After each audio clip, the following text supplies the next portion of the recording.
The art of letting go. How to stop carrying what was never yours to keep. There are people walking around today carrying weight from 5 years ago, 10 years ago. Conversations that ended badly, relationships that fell apart, opportunities they missed, versions of themselves they couldn't hold on to. They're not living in the present. They're dragging the past behind them like a chain. And the heaviest part is that most of them don't even realize they're doing it. Letting go is one of the most misunderstood concepts in self-improvement. People think it means forgetting, or pretending something didn't hurt, or being indifferent to things that genuinely mattered. It means none of those things. Letting go is not weakness. It is not denial. It is one of the most disciplined, most courageous acts a human being can perform. And today, we're going to talk about how to actually do it. Section 1. What you're really holding on to. Before you can let go of something, you have to understand what you're actually holding. Most people think they're holding onto a person, or a situation, or a failure. They're not. They're holding onto a story about it. The relationship didn't just end, it ended, and that means I'm unlovable. The business failed, and that means I'm not capable. The opportunity passed, and that means I'll never get another one. The story is always bigger than the event, and it's the story that does the damage, not the event itself. The Stoics were relentless about this distinction. Marcus Aurelius wrote that we suffer more in imagination than in reality. The wound heals. The story keeps it open.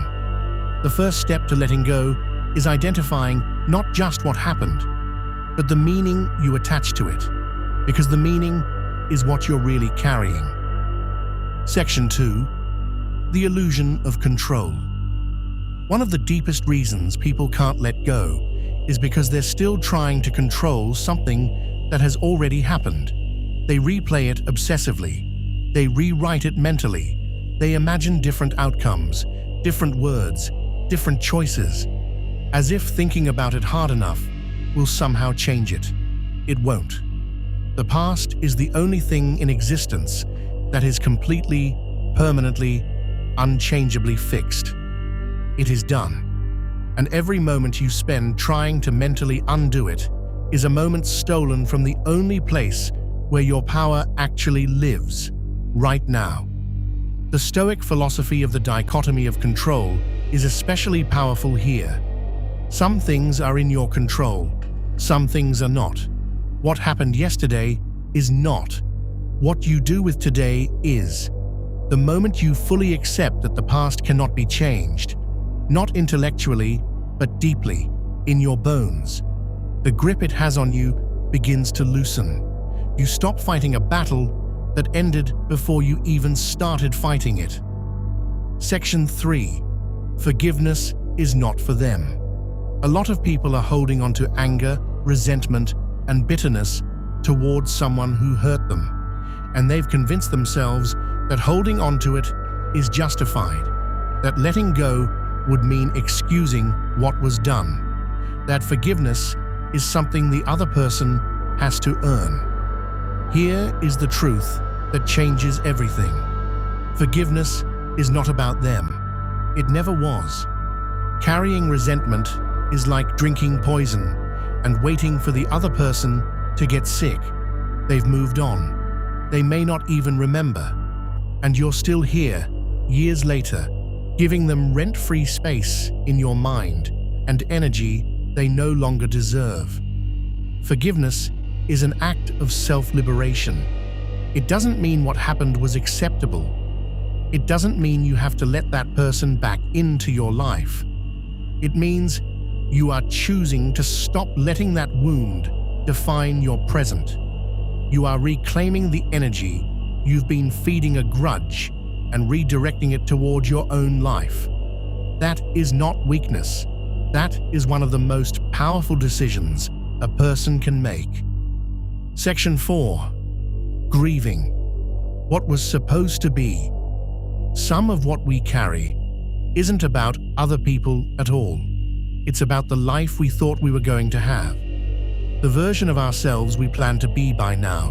The relationship, the career, the timeline, the vision of the future that didn't come true. This kind of grief is real, and it deserves to be honored. Not suppressed, not rushed, not fixed with a motivational quote.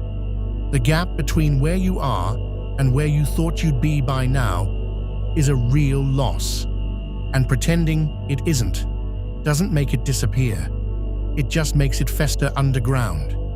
Give yourself permission to grieve what didn't happen. Acknowledge it fully. And then, and this is the crucial part, release your attachment to the specific path while holding on to the deeper desire. You may not have the life you planned, but the qualities you wanted in that life, peace, love, meaning, freedom, those are still available to you, just through a different door than the one you expected. Section 5. Making space for what's next. Here is the final and most overlooked truth about letting go. You cannot receive what's next while your hands are still full of what was.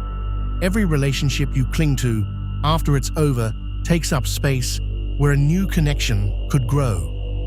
Every identity you refuse to release keeps you from stepping into who you're becoming. Every version of the past you grip tightly crowds out the present moment, which is the only place your actual life is happening. Letting go is not an ending. It is a clearing. It is the deliberate act of making room.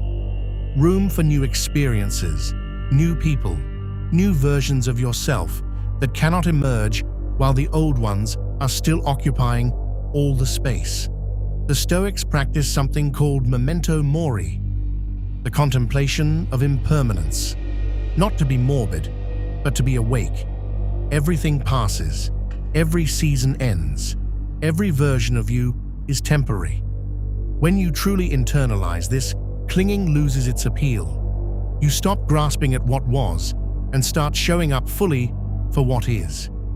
You are not what happened to you. You are not the relationship that ended, the opportunity that passed, the person who hurt you, or the version of yourself you failed to become. You are here, right now, alive, with more capacity, more resilience, and more potential than the weight you've been carrying would have you believe. Put it down, not because it didn't matter, but because you matter more than the story you've been telling about it. The present is waiting, and it has been waiting long enough. Subscribe and stay with the series. Every episode is designed to help you build a mind and a life worth living.